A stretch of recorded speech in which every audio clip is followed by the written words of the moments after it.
بسم اللہ الرحمن الرحیم۔ السلام علیکم خواتین و حضرات، لا الہ الا انت سبحانک انی کنت من الظالمین۔ کل ہم نے قرآن مجید کے ایک عظیم نبی حضرت یونس علیہ السلام کے واقعے کا پہلا حصہ سنا۔ آج انشاءاللہ ہم اسی واقعے کا دوسرا اور بہت اہم حصہ آپ کے سامنے رکھ رہے ہیں۔ گزارش ہے کہ پوری توجہ اور آداب کے ساتھ سنیں گے۔ مچھلی کے پیٹ میں رہنے کی وجہ سے آپ کا جسم بہت کمزور ہو گیا تھا۔ بہت لوگوں کے ذہن میں ایک سوال آتا ہے کہ پیٹ میں کتنے دن رہے، تو اس کا صحیح علم صرف اللہ کو ہی ہے۔ جب یونس علیہ السلام انتہائی لاغر اور کمزور حالت میں خشکی پر ڈالے گئے تھے، چل پھر کر کھانے کی طاقت نہ تھی، تب اللہ نے اسی جگہ کدو کی بیل اگا دی، جس کے سائے میں رہنے لگے، اس کا پھل کھانے لگے۔ اگر اللہ کی رحمت خاص نہ ہوتی تو چٹیل میدان میں نڈھال پڑے رہتے۔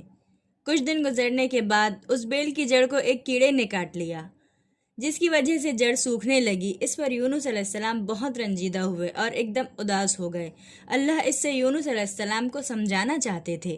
پھر اللہ وحی کے ذریعے یونس علیہ السلام سے وہ مخاطب ہوا اور فرمایا، اے یونس، تم کو ایک معمولی سی بیل کے سوکھنے کا بہت زیادہ دکھ ہوا، لیکن تم نے یہ نہ سوچا کہ نینوے کی 1,00,000 سے زیادہ انسانوں کی آبادی اور ان کے علاوہ جانور مویشی بھی ہیں۔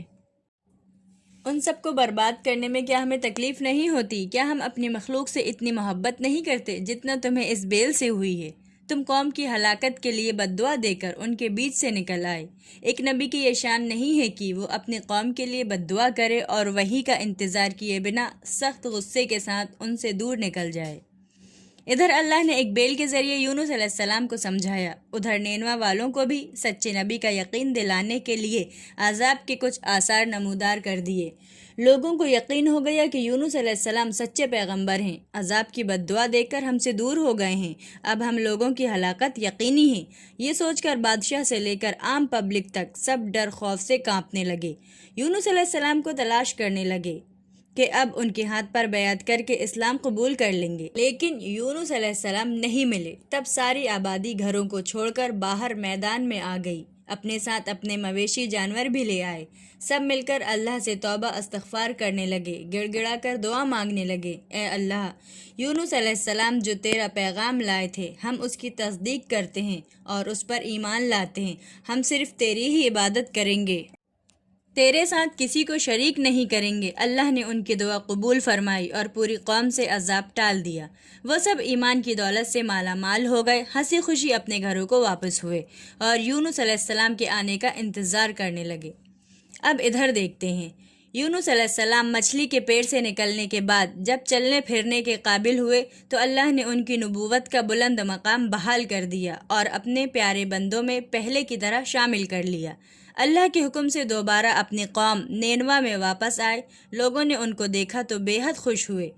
یونس علیہ السلام انہیں نصیحت کرتے رہے۔ یہ قوم چند برسوں تک ایمان اور اچھے کاموں میں قائم رہی، بعد میں شیطان کے بہکاوے میں آ کر دوبارہ شرک اور گناہوں کی طرف بڑھتی چلی گئی۔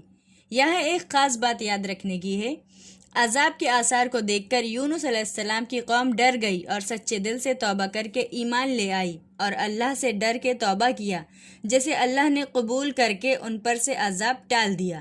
لیکن یونس علیہ السلام کے علاوہ کسی بھی پچھلی قوم، مثلاً ہود، قوم صالح، قوم لوط اور ان سے پہلے قوم نوح نے ایسا نہیں کیا اور سب ہلاک کر دی گئی۔ یونس علیہ السلام کی قبر کے بارے میں بتایا جاتا ہے کہ فلسطین کے مشہور شہر الخلیل کے قریب حلول نامی بستی میں ہیں۔ انشاءاللہ پھر ملیں گے کسی نئی کہانی کے ساتھ۔ پسند آئے تو لائک اور سبسکرائب کیجیے۔ اللہ حافظ۔